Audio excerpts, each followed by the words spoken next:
So, welcome, Mercedes Car Club clubbers. It is Tuesday, January 15th, and we're continuing on with our training that we're moving forward with so that everybody here can earn a Mercedes. Now, last week we really went pretty far deep into vision and goal setting for ourselves, and then how to turn that around to the team. Because if our vision is to be driving a Mercedes, among other things, that's only achieved if we're clear in our own vision, which keeps us on track with the tasks that we need to do with our personal business and with the team. But the team only stays when they have a vision and they have goals of their own. So part of keeping us all on track, of course, we love trackers. I feel like that's something that direct salespeople love and keep paying attention and keeping track. But a really nice Mercedes car plan tracker has been lacking, and Kathy took the liberty of making some last week at every level. So Kathy, do you want to screen share while you're... Oh, I just printed it. It's okay. I can just do this. Okay, fine. All right, so I'm going to turn it over to Kathy because, she had reasons for making this as well. If you may have already printed it, it looks like Jane did. She uploaded them about an hour ago. So go ahead. Take it away, Kathy.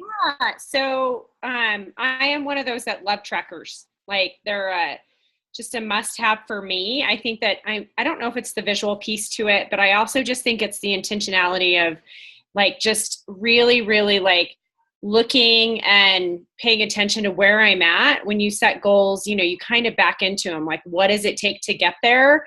And then this just really, it's like a checklist, right? So for each level, branch, area, and division, you have a 2-month qualification period. And so this first one that I'm showing you, can you see that? Yeah. I guess that's kind of hard for me to show and then look. But this first one that I'm showing you, the months 1 and 2, you have to do $16,000 and 4 recruits over 2 months. And so you're basically just filling this in as you go and looking at your reports. You can choose what works for you. If you want to track them weekly, like maybe every Wednesday, kind of look and see what sales went in, or maybe every Thursday after weekend. I think that that's probably a better strategy, looking at it weekly, because then you kind of know. What I love about our Mercedes car program, honestly, is we have a lot of control over ourselves, really, nobody else. And we do have control over recruiting, and the more we recruit and add and train and inspire, the more other sales will come. But the 16,000 over 2 months isn't we could do a lot of that. I feel like I can do a lot of that personally. So as you're looking and seeing what is your team doing and where you're lacking, it might inspire you to go book another show if you're getting close to that bonus and you're down a couple shows, or maybe reaching out to make sure that you have a couple, reaching out if you're 1 recruit shy, just really, really being intentional and staying focused on the goal at hand. And so after you do the first 2 months of 16,000 in sales and 4 recruits, your third month, if you do 8,000 and 2 recruits, that's when you officially will earn the bonus. And again, this is for branch and area leaders. Every level is different. But so this is there's 2 different trackers. If you have a 2-month qualification period, you have your qualification, because once you qualify, you're always qualified. And then the next tracker is just a monthly tracker.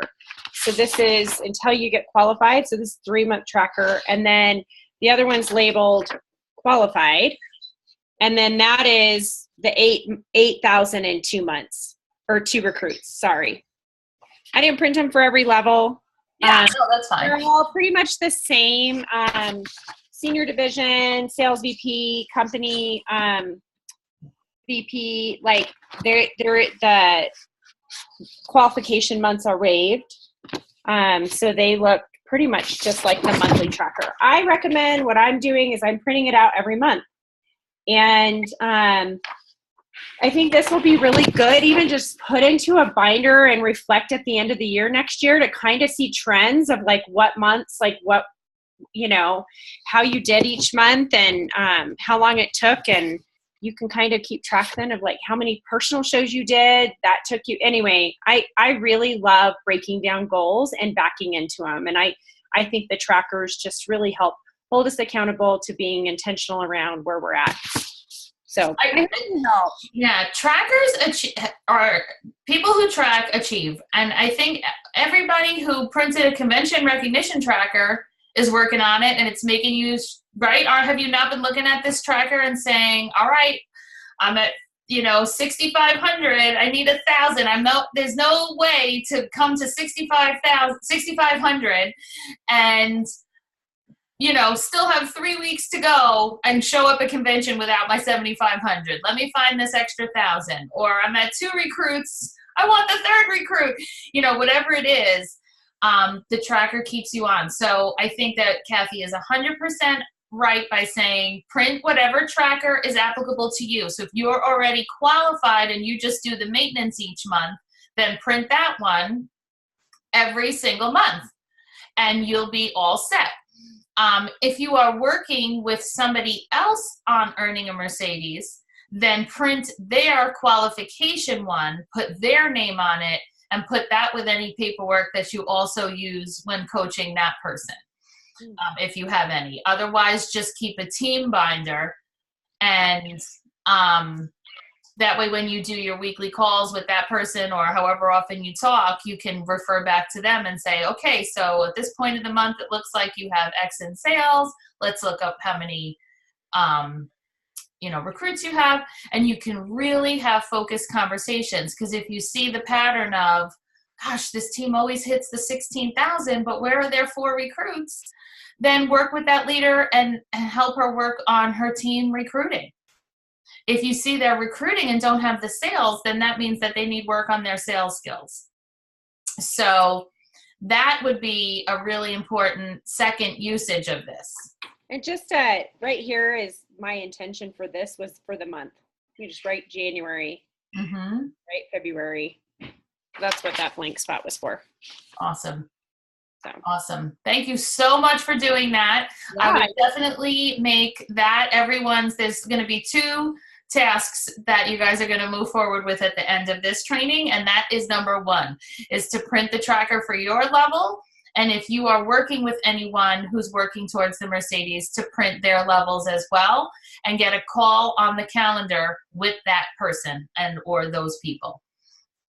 All right. So like I said, last week we were talking about all kinds of vision and things like that. Now, we ended the call where I was showing you the checklist to use with a new person in their first 100 days. So did you have a chance to look at that checklist? Because I put it in this group because we talked about it specifically on our training. But I also did put it on the exec page and stuff. So it's in a couple of spots now. So what I had done, just to share with you what I did with this, this is my new team member binder. And I have a whole bunch of copies of that. And I have a whole bunch of copies of the Getting to Know You form that Nancy shared at convention. And that's all the things, just the basic info of your new recruit, and then asking them, what their birthday is, what are the previous occupations, what's their spouse's name, or do they have children, some of their favorites. It does ask a little bit about what they're going to use this money for. So I had this call with my most recent recruit earlier, I guess it was Monday, because earlier in the week it's only Tuesday, so I guess I had the call yesterday. And I learned that the main purpose of this money is going to be to fund some extra vacations, but ultimately she has a goal of having her own yoga studio. She knows that she's getting phased out of her real life full-time job, and she teaches yoga on the side. This is intended to replace what she knows will be that loss of income. And then she wants to eventually have her own yoga studio. So I would have never known that had I not sat down with this getting to know you sheet. So I was able to say, so with those goals in mind, let's get you off to a really strong start and go back to our checklist. What have you done so far already for your first 30 days? And we kind of went through each thing. The first thing is participate in the welcome Zoom. She said, that's my plan for Tuesday night. And sure enough, she was on the call just now.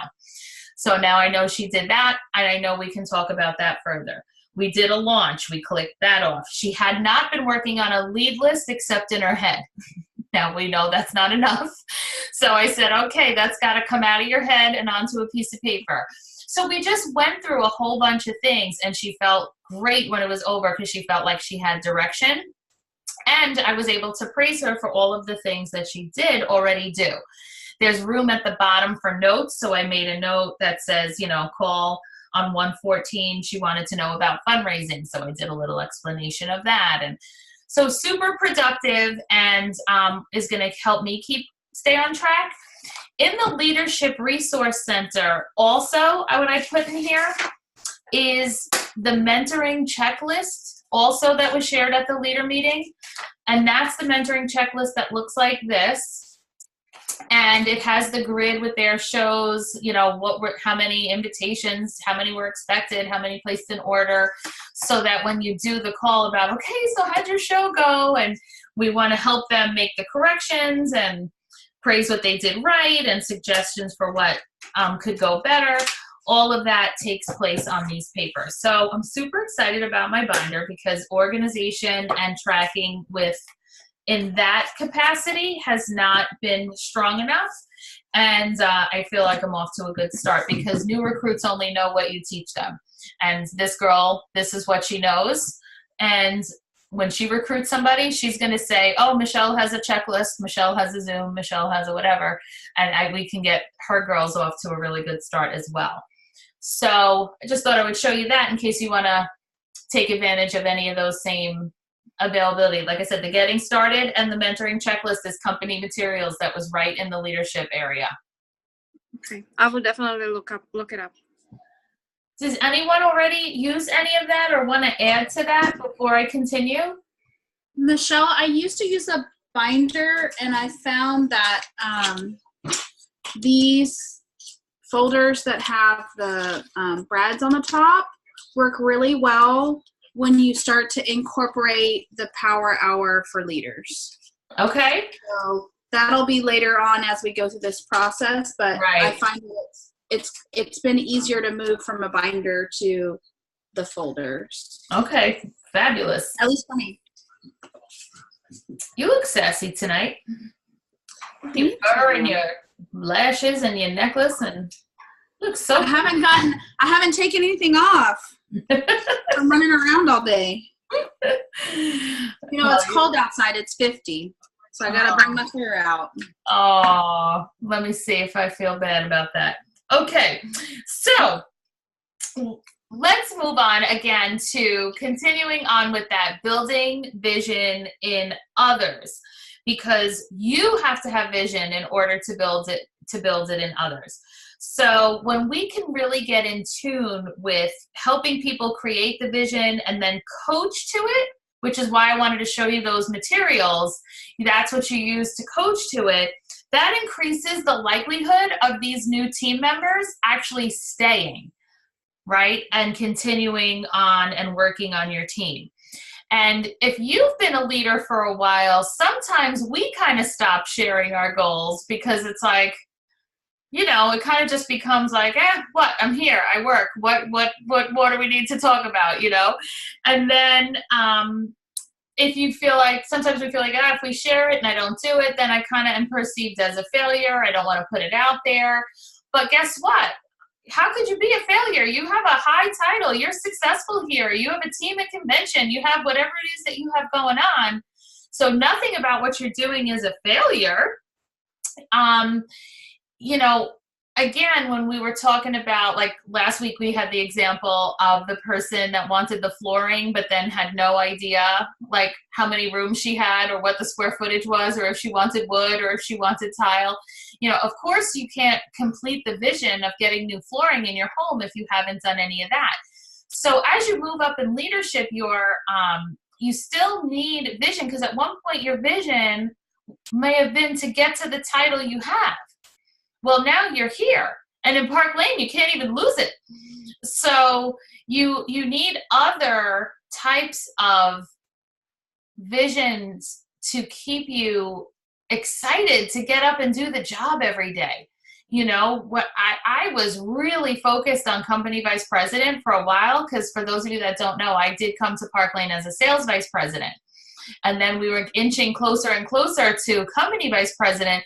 And man, that was my vision for several months.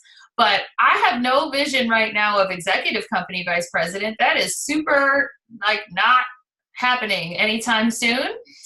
So I need my vision to be other things, whether it's things I want for my family, things I want in the business that's not title related, you know, things like that. So if what you're wanting is, you know, maybe you want like this vacation house in the mountains, and you're like, oh, I have my leader retreats at this vacation house, and I want to, okay, well, what mountain, where is it? How much does it cost? Have you been out with a real estate agent? These are things that will help you to know, like, oh, so the cabin that I want is $200,000. How much of a down payment would I need? How much of extra would I need to earn to build up that down payment? These are the things that we need to do. And when you're 6 and 7 and 8 and 9 and 10 plus years in direct sales, it helps you to stay focused on what you want to do every day. And when you've been driving from New York back to Virginia and you're trying to stay on a call, keeps you focused on that vision of, I want to drive that Mercedes, you know, right? Phyllis got a taste of all kinds of Mercedes. She drove in my car, which she probably never wants to do again because we were rushing and she was having a heart attack that I was driving like Mario Andretti in New York. And then we pulled up next to Belinda, who had the model that she tried, but then she's like, oh, but now I think I like the SUV. I don't know.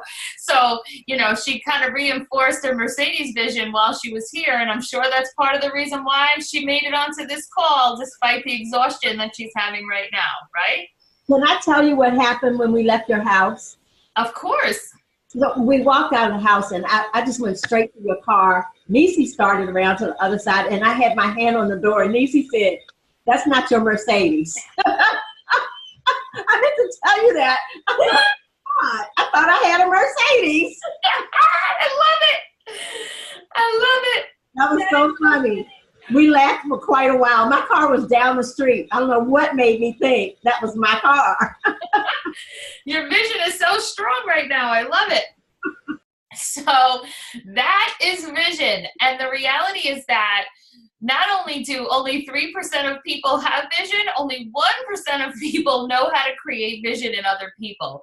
So what does that mean for the vast majority of us? We have to learn how to do that. That's a skill we have to develop. We don't just get to say, I don't know how to do that. It's a skill that if we want to have long-term success in this type of business, that we have to work on. There are books about creating your vision.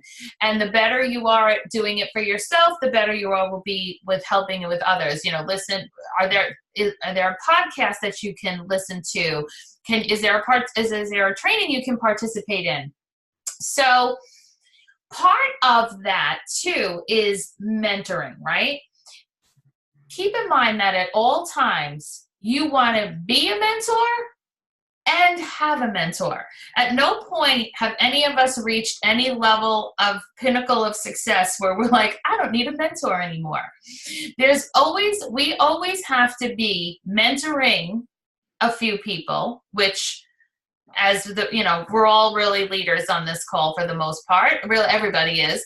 So we're doing that, right? Because we have people on our team that we need to help along. So we're always mentoring someone, but we have to make sure that we keep our circle full of people that will help us as well.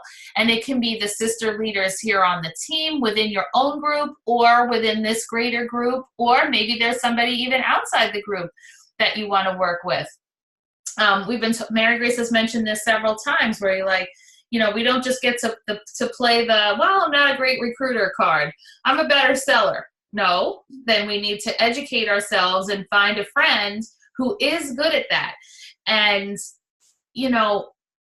back in the day, you had to actually find someone close by to do that with, right? You had to just, who do I know that lives nearby that I can network with? Now you could be doing a Zoom with, Kathy could be doing a Zoom with Becky if she wanted to. And she'd be like, I heard your nickname's Techie Becky. Can you help me with my blah, blah, blah? And then Becky could tell her one of the 92,000 things she knows about technology that no one else does. And that would be, Kathy reaching out to somebody about technology that she needed some mentoring on. When I want to know, how do you get so many shows on the calendar? I'll talk to a Shannon Pelosa. I'll talk to a Kay Demmer, right? These are people that have busted out calendars.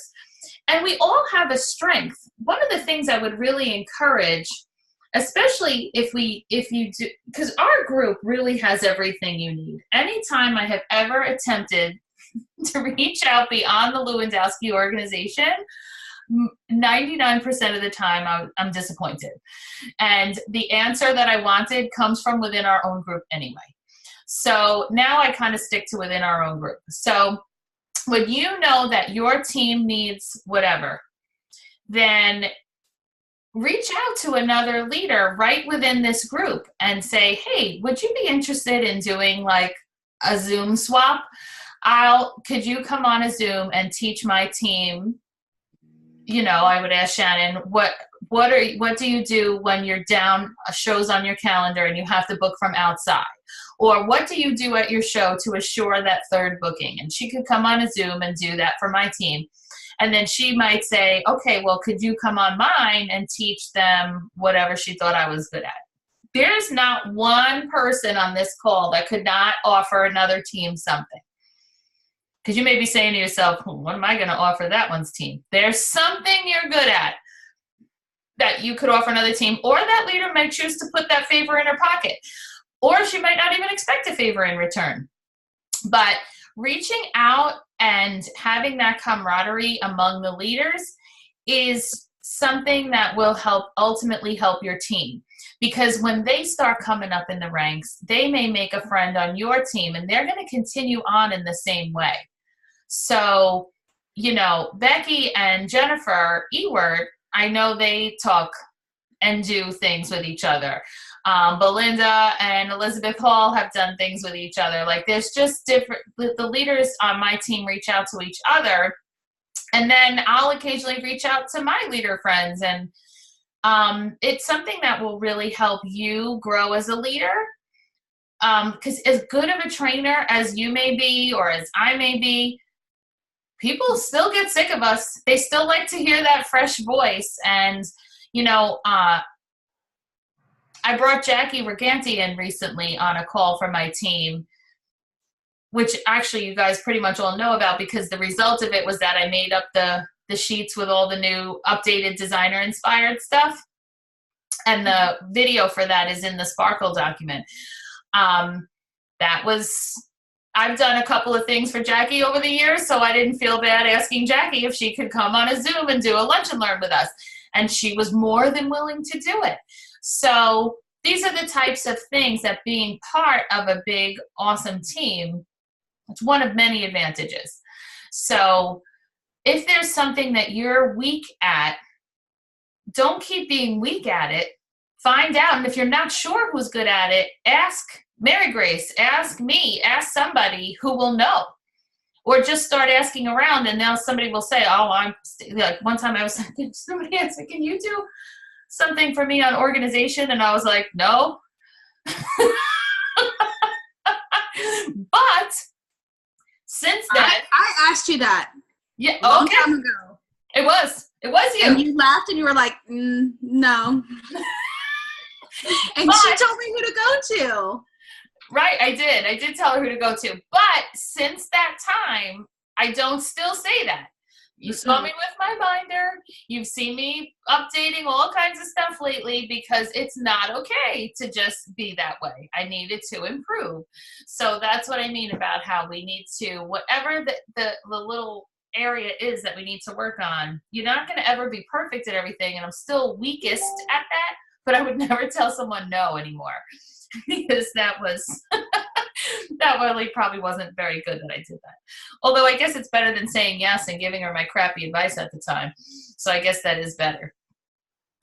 But anyway, okay. So one of the things that sometimes I see leaders struggle with where it's like where people are like, oh, you know, we have different personalities. We don't get along. Like you'll hear a leader that's like has a lot of personality conflicts. You know, you don't just get to say as a leader, like, well, that's how I do it. And if they don't like it, that's too bad. Like, that's not how leadership works at all. We're dealing with a lot of different personalities, and another skill that we need to work on to keep people engaged, to keep people on your team. And again, all of this, I understand. I feel, I don't know if you're thinking like, what does this have to do with earning a Mercedes? If you don't engage and keep people feeling good and stuff like that, you're never going to drive a Mercedes because people are quitting. That's really where I'm going with this.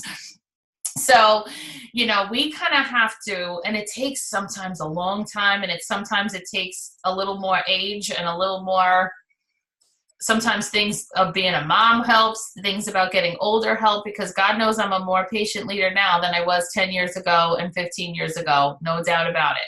I've calmed down a lot.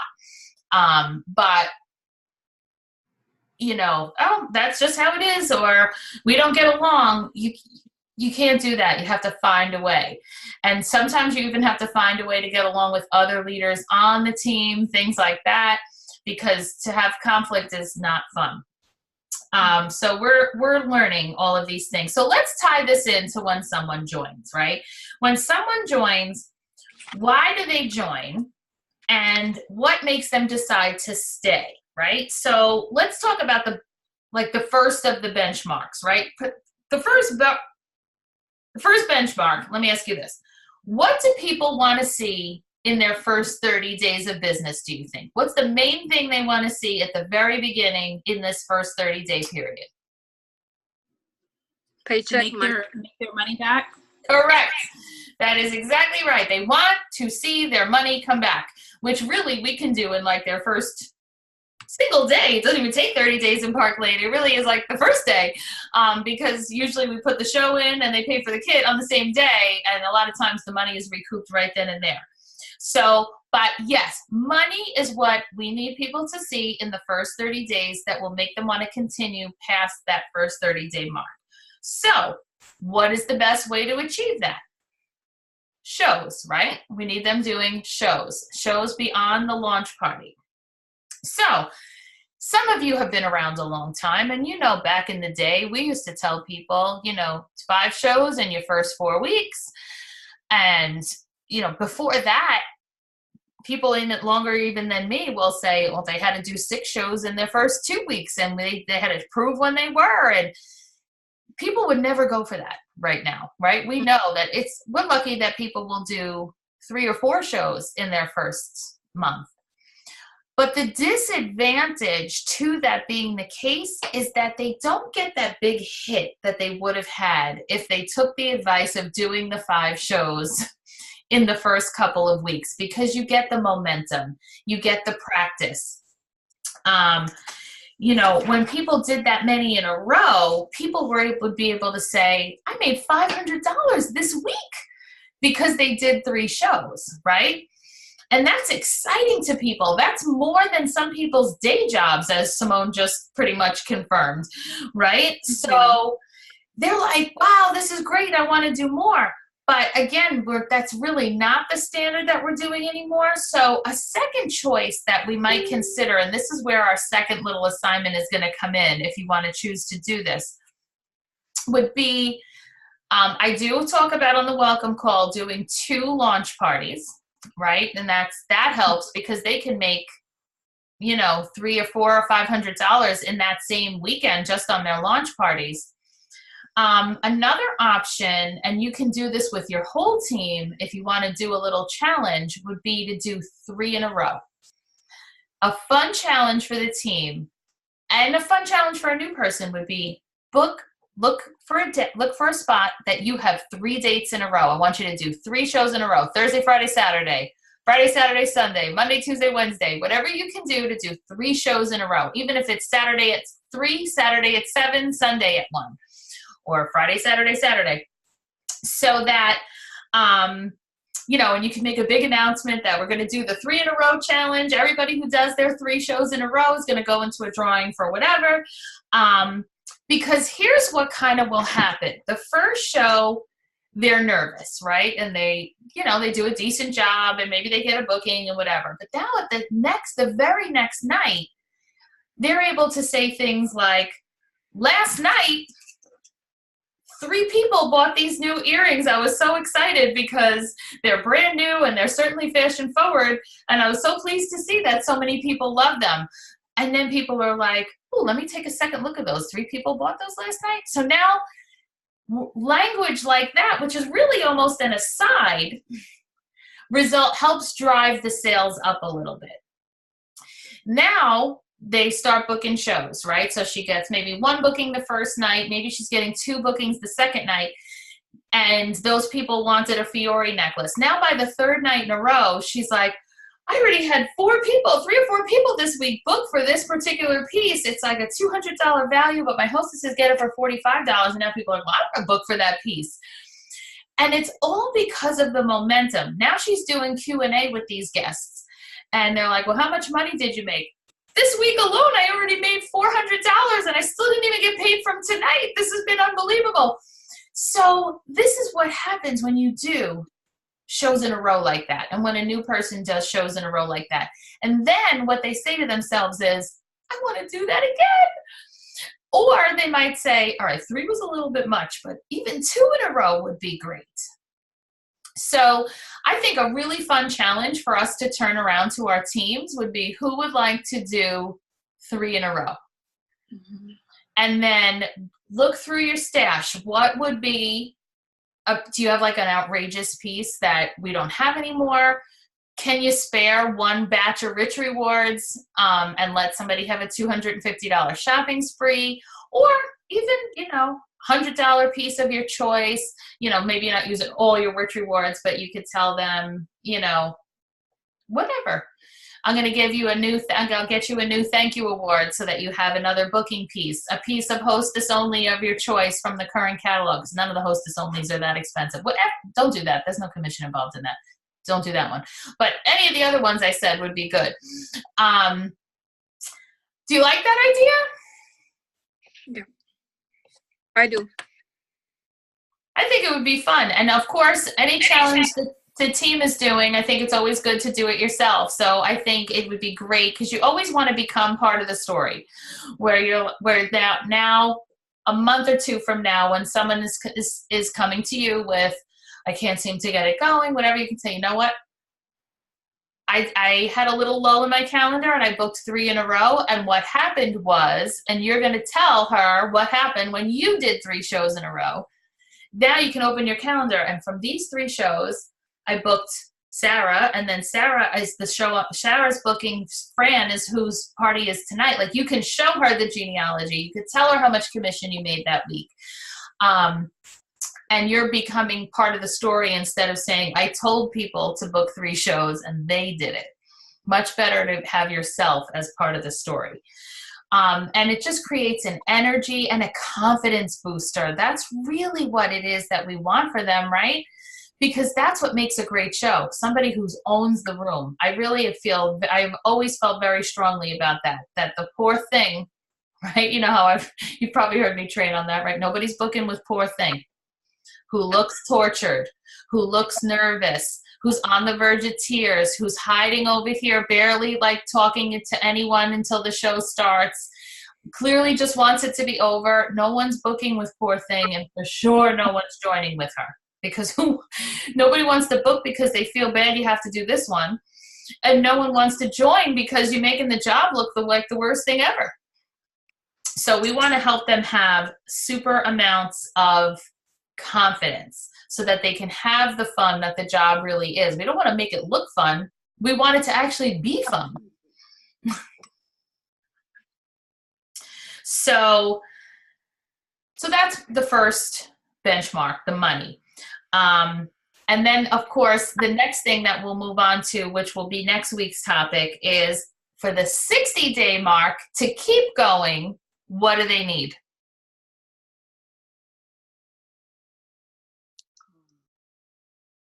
I feel like Kathy's saying shows.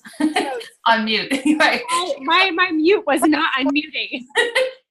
So yes, shows, bookings, that's the next benchmark. People will continue into the 60-day foray when they have shows to do it with. And the mistake that a lot of times we make is asking them at that point when their shows are, instead of asking them during the 30 days when their next shows are, which is before they run out.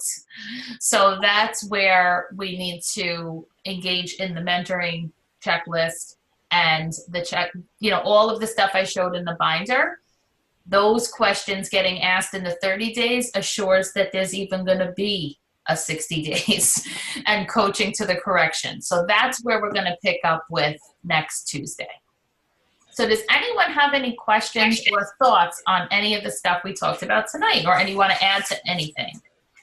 I like that shows in a row, because also they could put it out there to like people who might be considering booking, like, oh, right now there's this challenge on my team for shows in a row and I only need one more and then I can get this free piece of jewelry, or they could even offer it to whoever that hostess might be. But I think it builds a momentum within the team, but it also then people will do things for other people. Mm-hmm.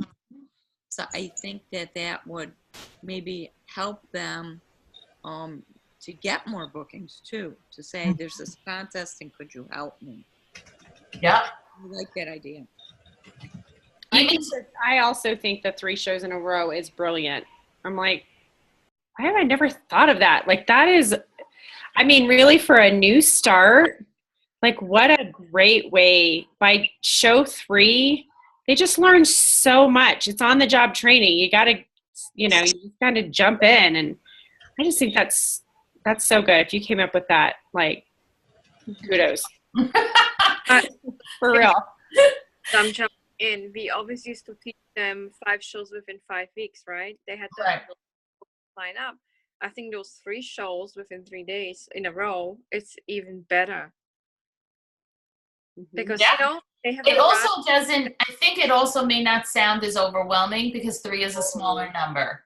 Yes. So what are 3 days in a row, even if they, and listen, if they really don't have the 3 in a row because they always work Thursday or something, I would not be upset if they work Wednesday, Friday, Saturday, and they skip Thursday. That's still 3 in a row. That's close enough. And then they get out there. I mean, honestly, when I have 2 shows in a row, I don't even bring my jewelry in from the car, because why schlep it up 2 flights of stairs if it's only going back out the door? If I know I packed it neat enough, that's bad boy staying in the car, much to the chagrin of the first person that I put a Sundance necklace on in the middle of January. Woo! I was like, oh, God, it's cold. So I've learned to like rub it against my pants or something before I put it on somebody, because it does get cold. Well, and I think you pack up neater too. Like, you pack up your bags knowing that you're going to need to unpack it. You don't want to redo it later. Right. That's what's good about doing 2 in the same day, which is a concept to introduce to people. When you have like women on your team that are single moms and the kids go with the husband, the ex every other weekend, for her to do 2 shows on a Saturday, that's running an entire business 1 day a week, where she books, 3 and 7. So she sleeps in a little bit in the morning and then does a 3 o'clock show, a 7 o'clock show, and then has totally off on Sunday until the kids come home. So she's not working 7 days a week. She's still enjoying some of her time, or doing what she's got to do while the kids are gone. but she's getting an extra like $500 a week for throwing in a few hours worth of a double on a Saturday. I think that a lot of people don't realize that you can easily do 2 Park Lane shows in the same day. Well, and I do my shows Thursday, Friday, Sundays.